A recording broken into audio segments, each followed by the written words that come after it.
Vous êtes dans la deuxième partie d'Episnokis à l'INDIECADE Europe. Si vous voulez voir la première partie, cliquez ici. Sinon, c'est reparti. Ministry of Broadcast, that's the name of the studio. Also the name of the game, and we are from Czech Republic. We are 4 people studio we are working on, and basically the first game of our own. We are planning to launch it in the spring of the next year. For now we have 40% of the game. Everyone is writing the game, doing the game design, level design. We just want to have fun with political situation of the world. So basically we are focusing on the, this world divided by walls and reality show that we are living in. Then the main story of the game is basically about the system, about the country which is divided by a wall, and this system is giving you this stupid opportunity, like absurd kind of opportunity to escape through a reality show, and you need to become a star of reality show in order to escape. So they're making the show out of your basically struggle to survive. This is basically something that we are doing on our own, and we are investing our own money in it. Basically, we're not investing money, we're just investing our time. It gives us opportunity to explore and to do something that usually we don't have opportunity to work on while working for other clients, because usually how it usually goes in corporate world, it's completely up to us. So it gives us all this freedom in the world to basically create something that we are proud of. It's a small, really nice game that it's really fun, it's really hard. So if you like dying a lot, this is the game for you. If you like the old titles like Oddworld, Another World, Flashback, Prince of Persia, this is the game for you. Try it, and that's it.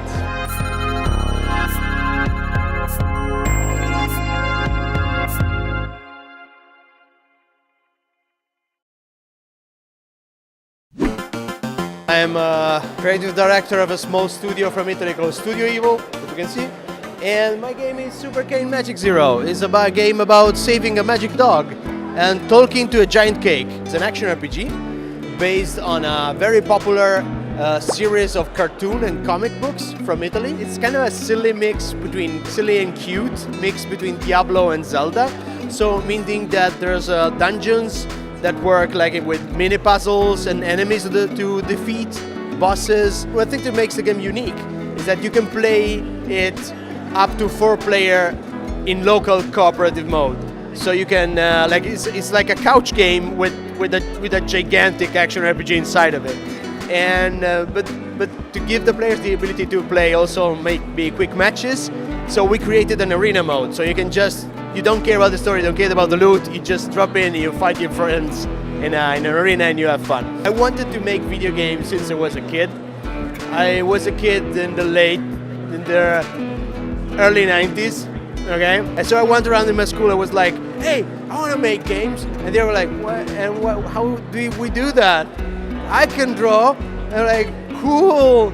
And I would do pixel art on my Amiga computer. And then this is how I started. It's the weirdest action RPG you ever play. If you want to play another RPG that is not weird because you're a boring person, it's okay, fine. I'm not forcing you. It's cute, and its strangeness makes it unique. So you really won't find an adventure like the one we have crafted. Super Cane Magic Zero!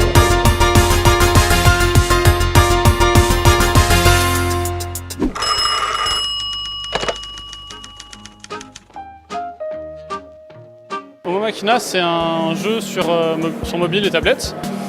C'est un jeu un peu de point and click, narratif. On va découvrir la journée d'un corps humain, mais un corps humain représenté comme une machine. Notre présentation, on l'a emprunté de Fritz Kahn. C'est un médecin allemand des années 20, années 30. En gros, ce qu'il voulait faire, c'était donner au public une plus grande compréhension de la médecine, qui à l'époque était pas très bien connue. Et il a fait appel à des illustrateurs, et notamment en représentant le corps humain comme une machine industrielle. Ça nous a pris 2 ans et demi, ce qui est assez long pour un jeu indépendant.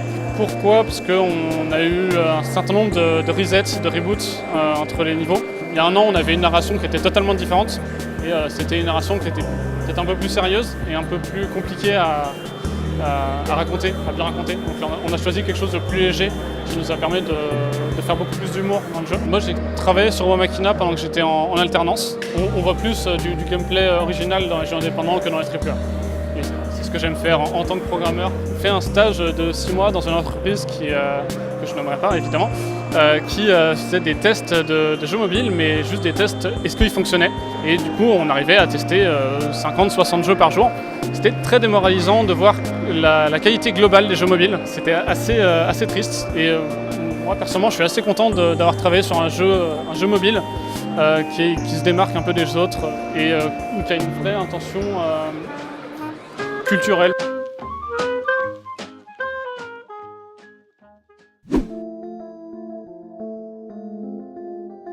Small Talk is an interactive narrative game based in a 2D, 3D world, and it takes place at a party at the end of the world, and you meet surreal characters, and you're able to talk to them and actually kind of get to know them a little bit better and kind of figure out their innermost feelings.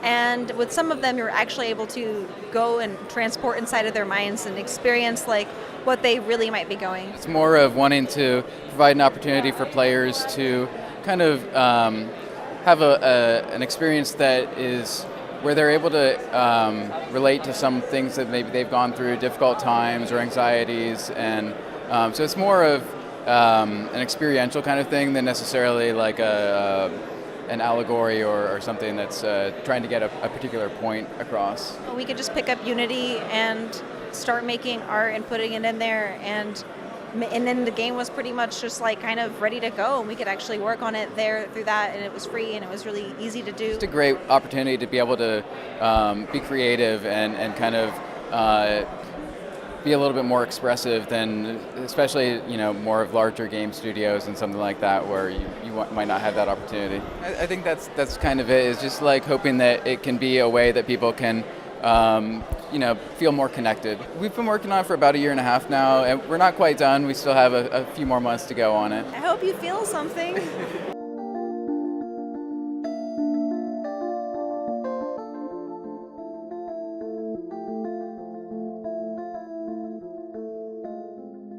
Que retenir de cette journée à l'INDIECADE? J'ai découvert de nouvelles manières de jouer et de percevoir le jeu. J'ai traversé un panel d'émotions et j'ai rencontré des gens incroyables et passionnés. Des gens qui ont mis leur cœur et leur énergie à créer pour nous faire ressentir ces émotions et cette joie de jouer autrement. Et c'est ça la force du jeu vidéo indépendant.